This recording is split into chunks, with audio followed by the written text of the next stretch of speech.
why most CPG advice fails, and what actually works. You're not failing, the advice is. If you're an emerging CPG founder right now, you probably felt this. You're doing everything people tell you to do. You're running promotions, posting on social media, working with brokers, pitching retailers, investing in trade, hiring help, and chasing deductions. And yet, your growth feels inconsistent, your cash flow feels tight, your strategy feels reactive, and nothing quite seems to click. Your sales aren't moving, your SKUs look like they're underperforming, your retailers are losing confidence, and suddenly you're staring at the one thing every founder dreads, the threat of discontinuation. Here's the uncomfortable truth most founders never hear. Most brands are not discontinued because they aren't loved. They're not discontinued because they didn't promote enough. They're not discontinued because the velocity was poor. No, most brands are discontinued for far simpler, more frustrating reason. Shoppers couldn't find the product. That's it. Not strategy, not marketing, not demand. Execution. Specifically, inconsistent merchandising, incorrect placement, missing shelf tags, out of stocks, broken schematics. Your merchandising is the first impression shoppers have of your brand. Make it a good one. Because in retail, you rarely get a second chance. So you start asking, what am I missing? Why isn't this working? Why does this feel harder than it should? Here's the bigger truth. Most CPG advice doesn't fail because it's wrong. It fails because it's incomplete. It's fragmented, it's tactical, and it ignores how business actually works as a system. No one teaches founders how to connect the dots. That's exactly why I built the retail operating system. But we'll save that for another episode. Today we're focused on something far more immediate. How merchandising and the lack of systems behind it silently destroys brands, and how to fix it so shoppers can actually find and buy and come back for your product. The story, when good advice almost cost everything. Years ago, when I was building and preparing to launch a brand, I did what most founders do. I became a sponge. I joined incubators, attended industry events, listened to the experts, followed best practices, studied successful brands, and I learned a lot. But something didn't sit right, because when I looked around, I kept seeing the same pattern. Great brands, great products, great missions, all struggling.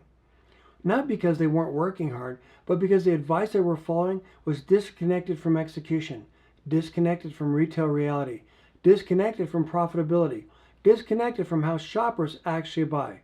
And most importantly, it lacked strategy, purpose, and intention. I remember sitting in conversations where founders were being told, just drive velocity, just run more promotions, just get more distribution, just hire a broker. And I kept thinking, that sounds right, but it's not complete. Because I'd also sat on the other side of the table.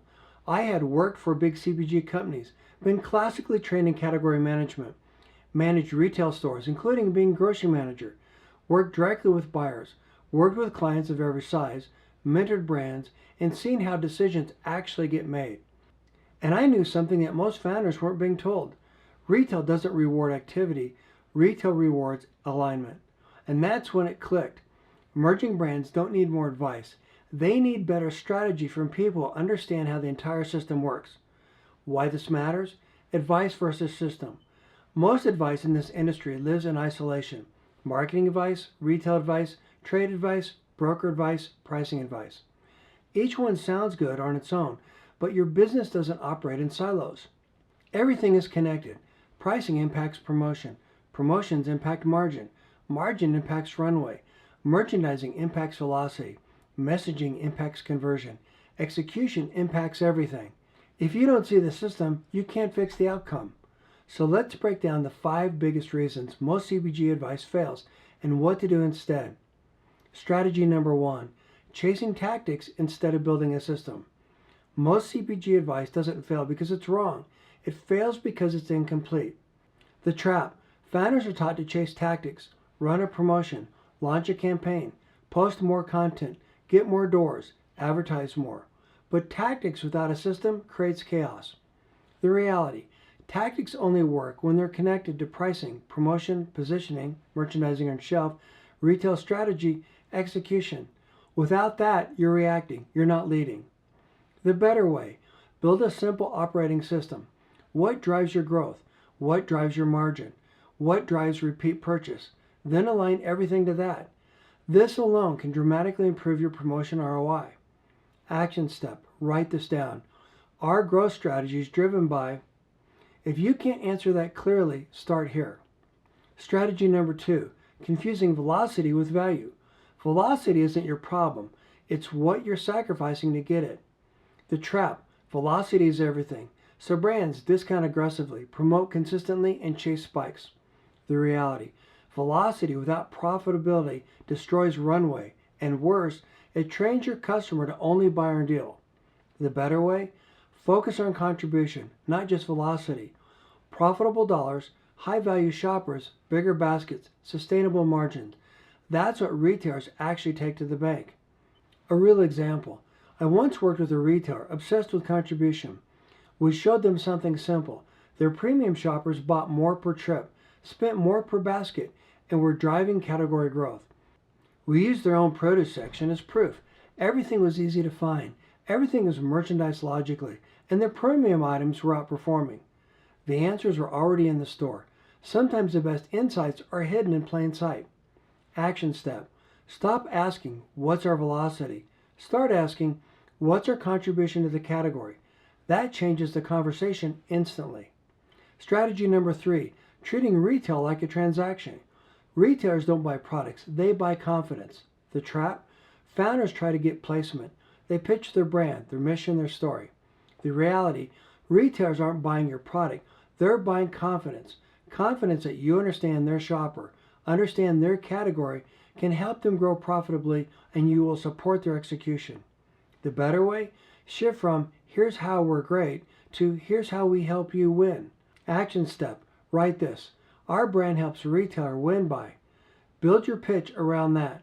When you do this consistently, you stop being a vendor and start becoming a trusted advisor.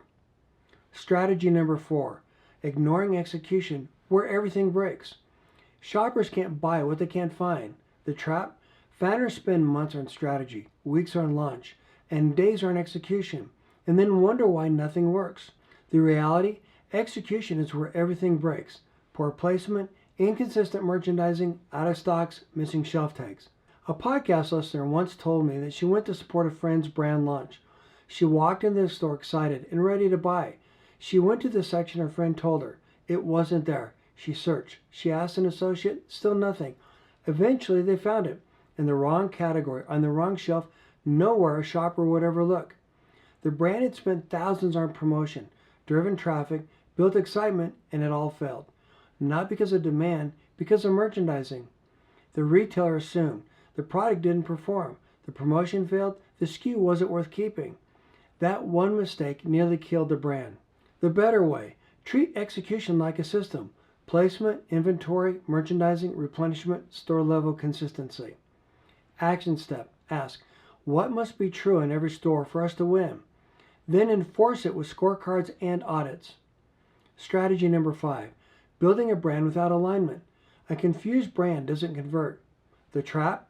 Ask 10 people what your brand stands for. You'll get 10 answers. The reality? Inconsistently leads to weak marketing, poor conversion, wasted trade spend, confused shoppers. A confused mind always says no, and inconsistent merchandising makes it worse. The better way, create a unified voice, clear positioning, simple story, repeatable language, consistent execution everywhere. Align merchandising with how shoppers actually shop.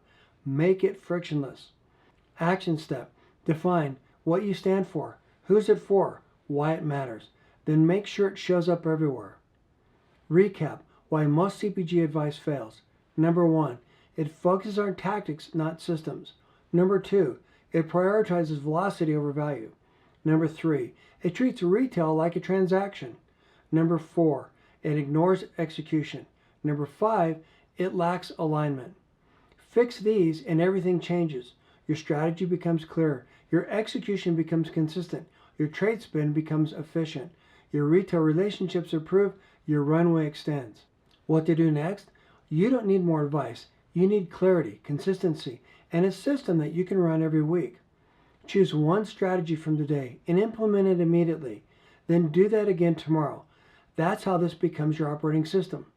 If this resonated, subscribe and follow the show. Follow retailsolve.com for tools and resources. Download the free merchandising checklist in the show notes and share this with a founder who's working hard but stuck. Because you don't need to play the same game as big brands to win.